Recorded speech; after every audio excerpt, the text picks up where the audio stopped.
नमस्कार। Navbharat times online में आपका स्वागत है। राजधानी रांची की 5 प्रमुख गतिविधियां आज इस तरह रही। चारा घोटाले मामले में दोषी करार दिए गए बिहार के पूर्व मुख्यमंत्री और आरजेडी सुप्रीमो लालू प्रसाद यादव की कोरोना जांच रिपोर्ट नेगेटिव आई है। आज रिम्स के पेइंग वार्ड में भर्ती लालू प्रसाद की कोरोना जांच हुई थी।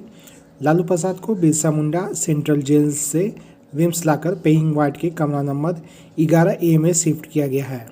इससे पहले भी पिछले वर्ष तक लालू प्रसाद इसी पेइंग वार्ड में इलाजरत थे और यहीं से बेहतर इलाज के लिए वे दिल्ली स्थित एम्स गए थे।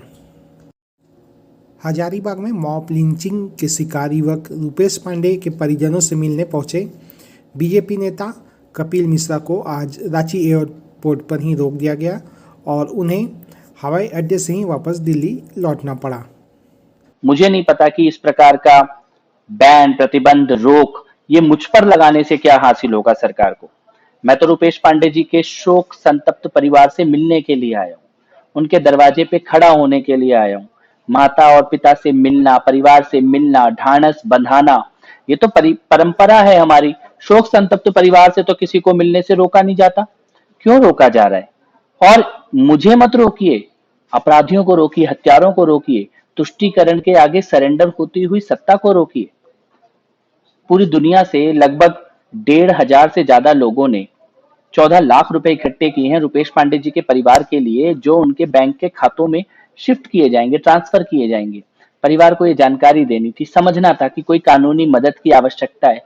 माताजी मांग कर रही हैं कि हत्यारों को फांसी मिलनी चाहिए। ये प्राथमिकताएं सरकार की शायद। हेमंत सोरेन से सीआरपीएफ के एडीजी नितिन अग्रवाल और आईजी राजीव सिंह ने मुलाकात की। मुख्यमंत्री को सीआरपीएफ के अधिकारियों ने राज्य में नक्सलियों के खिलाफ चलाए जा रहे अभियान से अवगत कराया।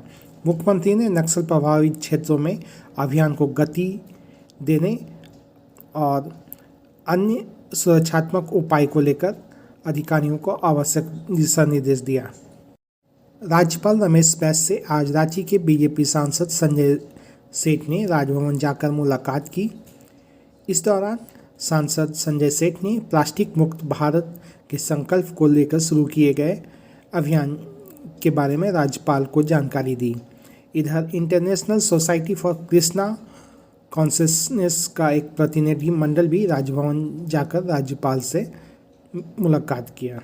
कांग्रेस कमेटी के प्रवक्ता डॉक्टर एम तौफीक ने भारतीय जनता पार्टी के हिजाब वाले उस बयान की निंदा करते हुए कहा कि भारत के संविधान में नागरिकों को फ्रीडम ऑफ चॉइस की इजाज़त दी गई है। देखिए, भारत का संविधान हम सबको इजाज़त देता है आर्टिकल 21 में कि फ्रीडम ऑफ चॉइस, कौन क्या पहनेगा, कौन कैसे रहेगा, ये आर्टिकल 21 में भारत के संविधान में हम सबको इजाज़त दे रखा है। भारतीय जनता पार्टी जब जब चुनाव आता है, 5 राज्यों में चुनाव है, तो वो ऐसे मुद्दों को हवा देती है कि 2 कम्युनिटी के बीच में दूरियां बने, नफरत बने, ताकि उसको वोट का जो फायदा हो सके वो हो। असल जो मुद्दा है बेरोजगारी है, महंगाई है, भूखमरी है, किसानों की समस्या है, हेल्थ की समस्या है, इंटरनल सिक्योरिटी है, फॉरेन पॉलिसीज है। इन सब सारे मुद्दों पे भारतीय जनता पार्टी की केंद्र सरकार फेलियर है।